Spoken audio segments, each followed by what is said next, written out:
salame napoletano, così come lo conosciamo, è un prodotto molto semplice, ha delle origini antiche e anche povere.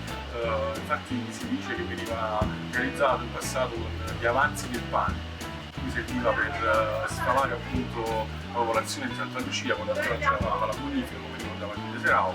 Quindi il nostro tarlo napoletano ha delle radici veramente profonde della nostra cultura.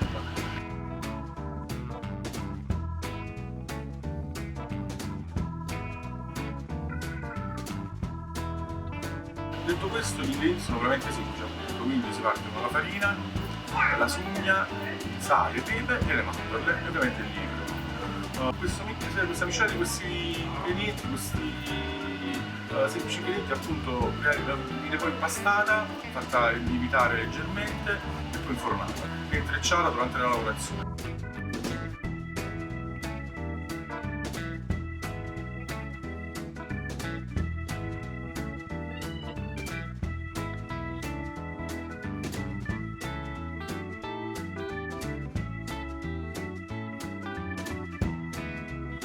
La cosa particolare di questo prodotto è che è totalmente fatto a mano, quindi non esistono macchinari che possono realizzare il tarlo napoletano in maniera industriale. Quindi diciamo che è ancora l'ultimo baluardo di questo artigianato originale napoletano.